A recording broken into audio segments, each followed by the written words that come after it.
जी हाँ दोस्तों, ऐसी ही कहानी हमारे एक गौतम बुद्ध भगवान की है। एक घटना उस समय की है दोस्तों, जब गौतम बुद्ध भगवान अपने शिष्य के साथ कहीं जा रहे थे। जाते जाते अंधेरा हो गया, रात हो गया, और गौतम बुद्ध भगवान ने अपने चेले से बोले कि चेला कहीं ऐसा जगह देखो कि रात हम लोग बिता सके और जा सके, सवेरे हो सके। चेला जी ने बोला ठीक है गुरु जी, चलिए हम देखते हैं। चलते चलते कुछ दूर तक गए और अंधेरा हो गई।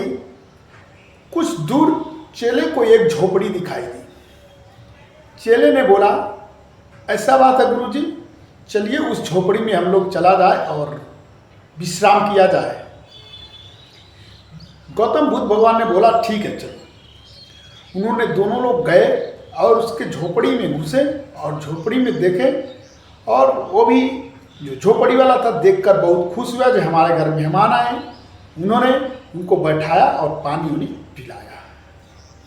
चूँकि देर हो गई थी, गौतम बुद्ध भगवान ने कहा कि हम लोग को रात ठहरना है। चूँकि उस झोपड़ी वाले के पास कुछ भैंसें थी, उस भैंसों से दूध बेचकर अपना जीवन यापन करता था और अपने बच्चों को, अपने परिवार को चलाता था। झोपड़ी वाले ने भी गौतम बुद्ध भगवान उनको शिष्य को अच्छे से बाकायदे से खातिरदारी किया, दूध मलाई चीनी उनी सब कुछ पिलाया, और उसके बाद दोनों लोग सोए। में वो बहुत खुशी परिवार में जी रहे थे। भैंस वैंस रखे थे, उसी से अपना रोजी रोटी चला रहे थे। उन्होंने दूध और दही गौतम बुद्ध भगवान और उनके चेले को खिलाए और दोनों लोग को सुलाकर अपने चला गया।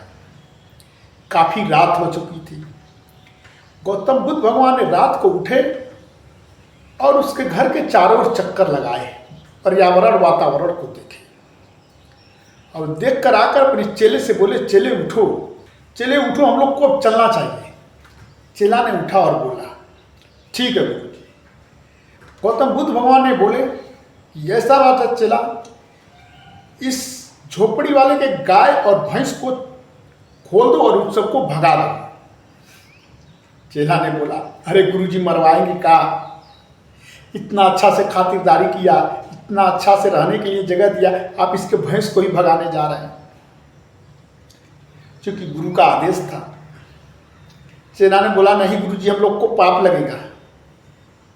गौतम बुद्ध ने कहा गुरु कौन? गुरु की बात माननी थी।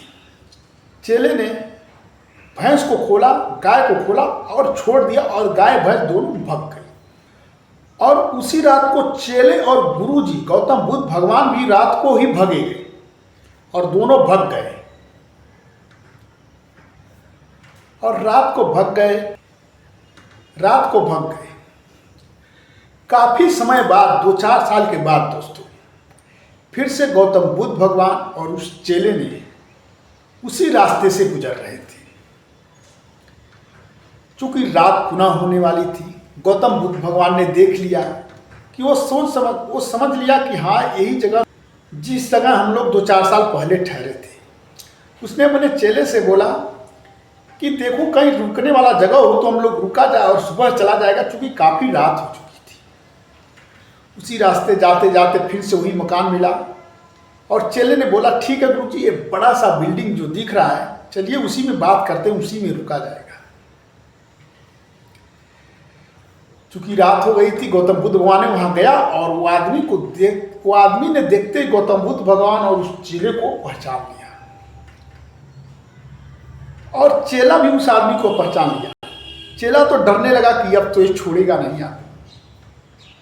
चूंकि चेले ने उन दोनों को खातिरदारी की और अच्छे से बैठाया। चेले ने पूछा डरते डरते, भाई साहब आप तो काफी साल पहले इस तरह मकान नहीं थी, कैसे हो गई इस तरह, कैसे बदल लिए आप इस तरह?